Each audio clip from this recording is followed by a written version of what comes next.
Bonjour tout le monde. Salut. Nous sommes ici pour vous parler d'arts martiaux historiques européens, ou en plus court, AMHE.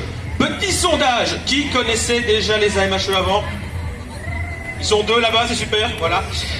Donc c'est quoi les AMHE? C'est la pratique d'arts martiaux historiques, forcément, en Europe. Donc des arts martiaux pratiqués au période historique, surtout du Moyen-Âge, surtout de la Renaissance. Et nous allons vous proposer plusieurs démonstrations d'armes, en commençant par notre arme favorite, l'épée longue, utilisée de la fin du Moyen-Âge jusqu'au XVIIe siècle dans certains endroits. On va faire une petite démonstration d'abord technique pour montrer les bases, et ensuite ce sera du freestyle. Il y aura un vrai affrontement entre nos deux instructeurs ici. Le premier de la section de Remicourt et l'autre de la section de Liège. Allez-y messieurs.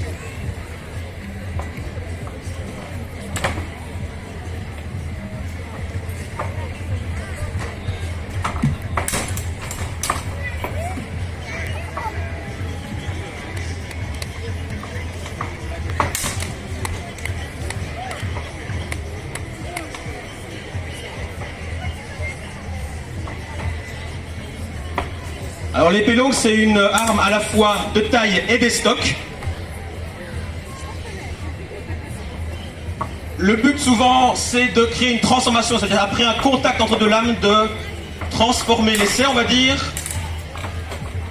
de faire une rotation et de mettre un estoc dans la tête ou le torse adversaire le plus souvent. Vous avez vu que là, il y a les saisies de lames. Il y a beaucoup d'entrées en lutte, de mise au sol, de clés de bras même. C'est un art martial qui est complet, c'est pas seulement la touche à l'épée qui compte, c'est vraiment tout le mouvement avec... Voilà, y compris ce genre de choses.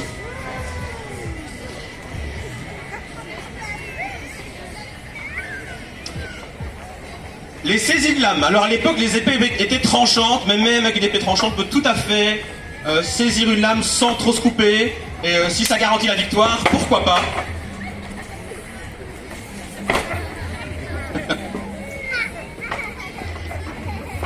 Bon, vous voyez que c'est beaucoup de plaisir entre les deux instructeurs là.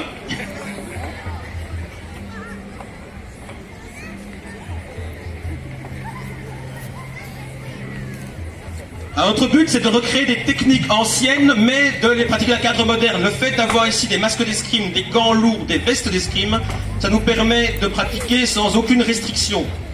Si on prend l'exemple de Zanussin pour laser juste avant, qui ne se touche pas la tête, eh bien, nous ici, toutes les zones sont acceptées, de manière à pouvoir pratiquer sans blessure et sans restriction.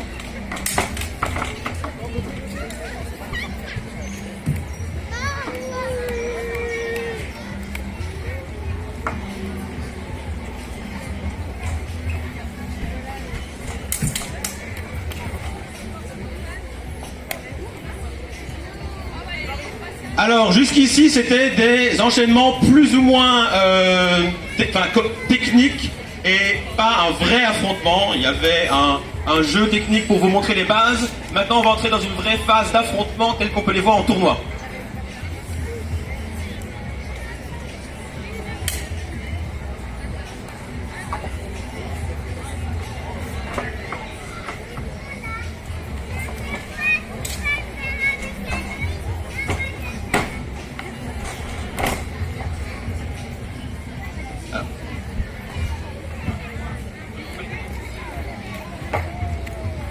Par rapport à de l'escrime classique olympique, les déplacements ne se font pas spécialement de manière linéaire. Ils peuvent tourner l'un autour de l'autre. Souvent les listes sont d'ailleurs des listes circulaires de 8 mètres.